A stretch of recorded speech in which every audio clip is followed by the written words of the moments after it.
Welcome to another week of Building Ontologies with Basic Formal Ontology. I'm Obi, and my co-presenter is. I'm Ian. The main split that we have in BFO when we're talking about entities is continuance and occurrence. And so today's chapter is talking about continuance. Continuance are things that continue through time. A lamp, a biological cell, an atom, you or me, we are things that continue through time. Whereas an occurrent is an event or process, something that happens in time. So, like swimming or mitosis. And so, we're going to talk about continuance in this chapter, and we'll be discussing the hierarchical relationships nested underneath continuance with is-a qualities. People treat it attribute like an object, role like an organ, and information like matter. BFO makes stop that by forcing you to answer a simple question. Is this thing an enduring entity, continuant, or is it happening, occurrence? Yeah, so then the next split underneath that is going to be independent continuance, generically dependent continuance, and specifically dependent continuance. So let's start with independent continuance, a continuant that is a bearer of qualities. So the keyword here is independent. These entities do not depend on anything else for their existence. So this tomato exists in its own right, regardless of whether any other particular entity exists.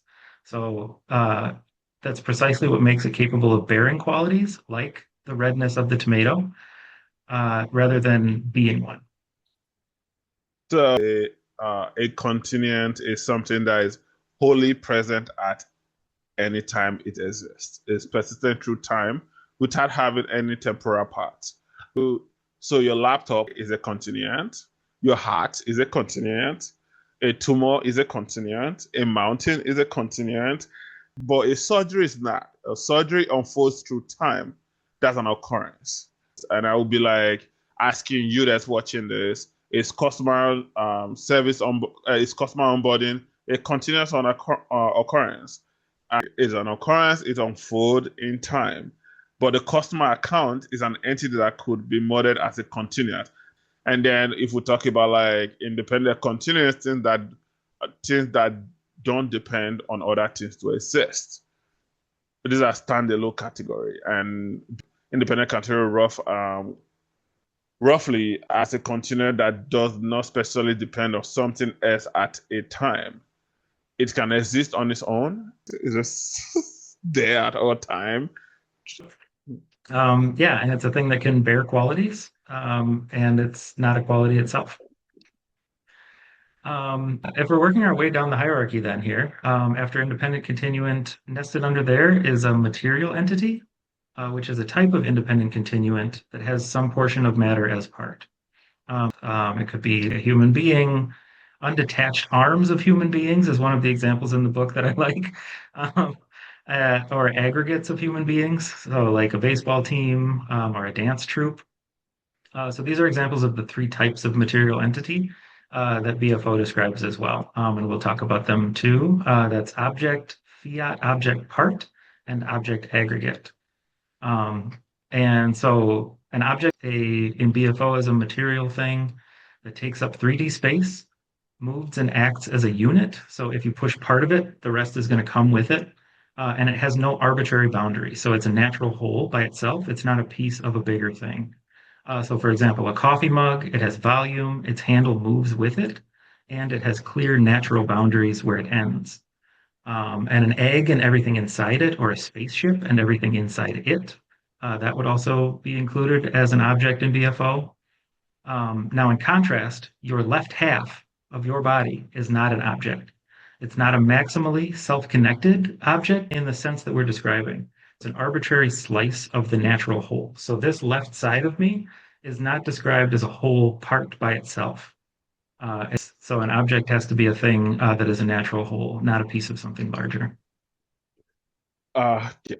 But like Ian has just said about material entity, the best way for me to describe this is just something that's physical. If you can see it, you can touch it, it exists, it's a material entity. A car is a material entity. A chair is a material entity. A hat is a material entity. So, like he stated, we have like object aggregate, and a fiat. So you can have like a laptop is an object, a block of a marble is an object, right? So you can see those, and the intuition part that hangs together as a unit that support a stable identity. So a car is an object, right? So you're creating like this because the engineering casual unit removes a major internal part, and you don't just move one component. You can damage the car integrity as a whole. Object aggregate is just a unit made of member objects. So this consists of like members of part that forms a unit, right? The engineering team is an object. And this is one of the things where like a fleet of vehicle, a school of fish, the musician in an orchestra, the instrument as a grounded unit. And when you start looking at this as object aggregate, you start to see why that makes sense. The fiat object part is one of the part that took me a while to understand is the part without a physical thing. And I think this part is where you need to like understand that the fiat object itself is a material entity, with the part of an object is demarcated not by physical discontinuity, but by a fiat boundary. This was very lovely explained to me when I first read the book by Professor Beverly, when he was like, the border between Canada and the United States is a border, but it's arbitrary. So it was a line that somebody said, this is the border. So like the upper torso, the western hemisphere of the earth, the left lobe of the lungs. But we have now divided, like my apartment ends at this boundary and yours continues at this boundary, but it's still the same apartment complex. But now it's still real. It's still part of our reality, but there's no physical thing to like detach the part of it. And that fiat object part is kind of very, how will I put it? Nuance in a way, because you have to understand that just because that physical boundary is not there doesn't mean it doesn't continue. Well, an immaterial entity is something real that takes up space, but has no matter in it. So you can't touch it, but it genuinely exists. Uh, like a hole in a donut. Like there's a location, it has a shape, it has a side, but there's nothing there. So the hole is an immaterial entity. Also, the inside of a room, or the inside of a ship, or the inside of an airplane, for example. This comes back to the boundary stuff we were saying earlier, like the boundary between, especially in some part of like between the Canada and United States in the Buffalo side. And some part of the United States, there are places where you could just walk by and you'd be in Mexico. It's not made of matter, but it's still real. But the problem that I love that this solved is that like you know that those bands exist, but you still know it continues. The material entity breaks down to like the spatial regions where like the space relative to a specific frame. A spatial region is a continuous entity that is part of a space defined relatively to the frame of the reference. And then from that, you will go into like the continuous fiat boundary, where like there's a fiat point, there's a line, there's a surface. And it's an immaterial boundary of like 0, 1, and 2 dimensions, who's located in dimension related to the material itself. Right. So I would say like a fiat, like the North Pole, the fiat line, the equator, the fiat surface is the surface of the earth, right? The boundary in a restaurant. So I would look at it like this way, like these things are boundaries, but they are continuing. The word that keeps popping into my head is conceptual here. Like it's a conceptual, it's not a physical thing that exists. It's just we've decided as humans that this is a boundary of some kind. Um, Boundaries and sites are tied to material things and they move with them, whereas spatial regions exist independently of a material thing. So the example that I like to think of is your bedroom. The bounded space, like the room itself, The bounded space enclosed by your walls, floor, and ceiling is a site. It moves with the earth and it exists because of the walls that define it, and it would disappear if you demolish the house. But on the other hand, there is a region of space that your bedroom occupies, and that is a spatial region. So it was there before the house was built, and it will be there after the house is torn down. The walls don't create it, they just kind of happen to surround it. I want to dive into like specifically dependent continuants because you gave an example of the wall. So things that don't exist unless something else behind them. You said we have the space. Until you build a wall, your apartment or your bedroom doesn't exist, right? So that's how we see this is that space always existed until you created that dimensional wall and like things that can't exist unless something else bears them. So your wall bears your room, but without your walls, the space is still there. Your room doesn't exist. So that's how I look at it, and we can move to like dependent continuous entities that depend on other entities to exist. So that way, like things floating in space, they have inheritance that belong to something.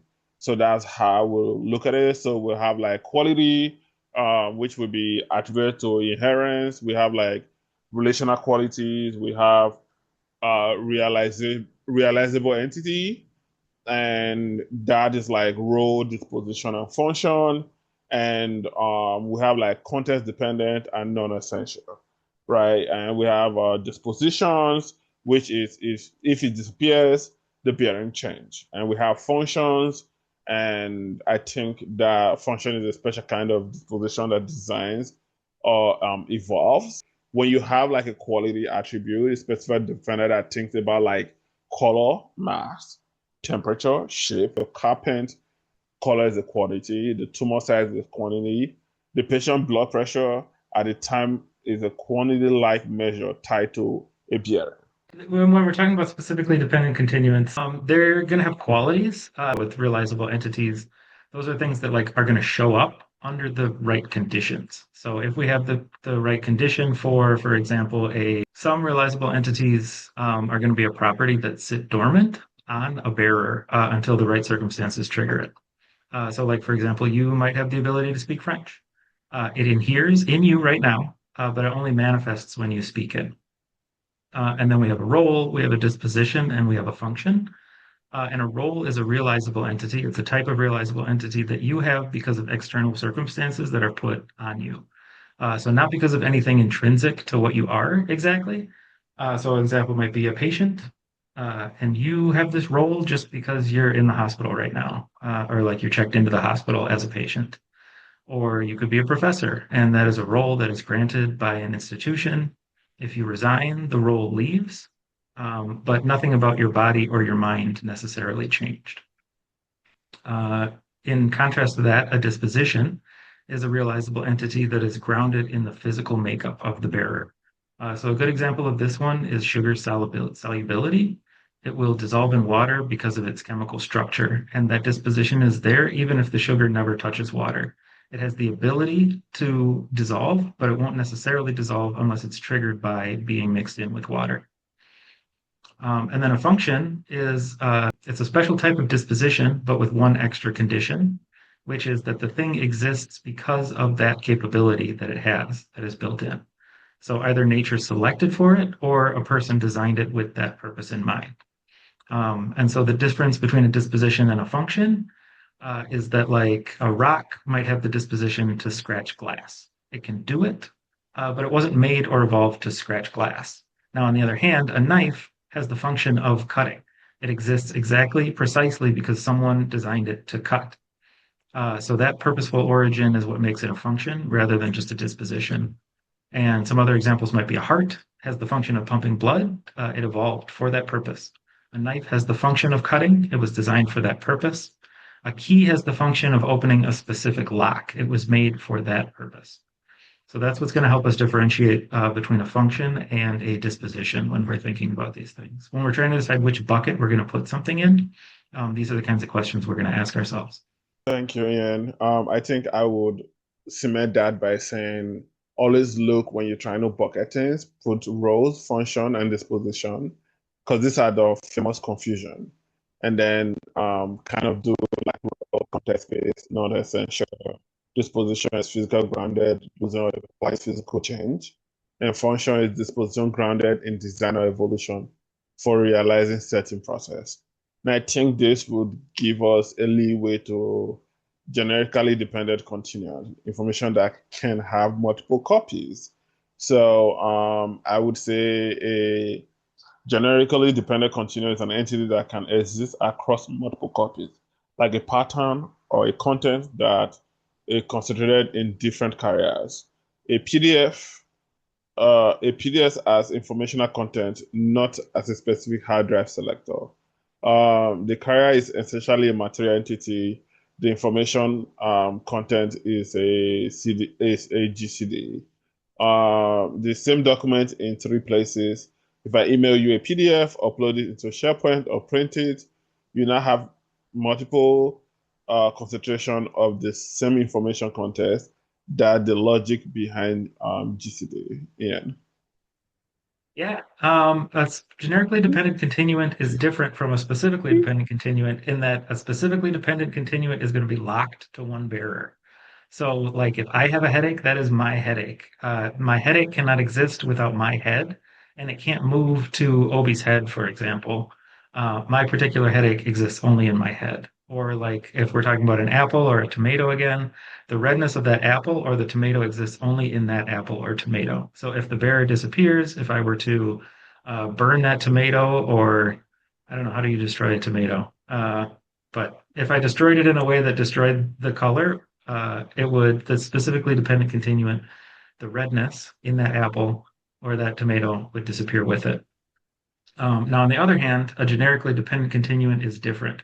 So it depends on some bearer, but not any specific bearer. So that's why it's generically dependent.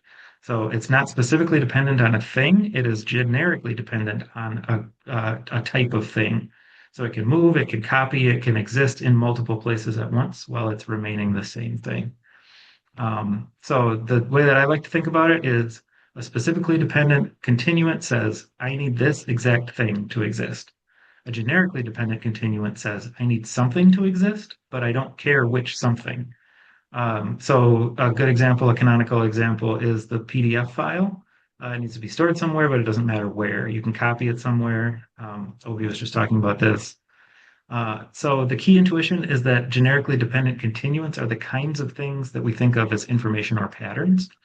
So like DNA or a PDF. And specifically dependent continuants are more like properties or states, which are tied to one particular thing in the world and go wherever it goes, but nowhere else. I think for this chapter, I think the feed checklist that anyone can always apply is when you need a new term in your domain, ask, does it persist through time? If yes, it might be a continuous. Can it exist on its own or does it depend on the bearer? If it depends on the bearer, is it quality, always there, or realizable, manifest in the process? If it's reliable, if it realizable, is it a role? Is it a disposition? Is it a function? If it's a if it's a information context versus a physical carrier, is it an immaterial where things, site, spatial regions, or boundary? In the next chapter, we will flip the board on occurrence process, historical, temporal region, and how continuous particular participates in what happens. And I think that is it for today. Thanks for another great conversation, Obi. Thanks a lot, Ian.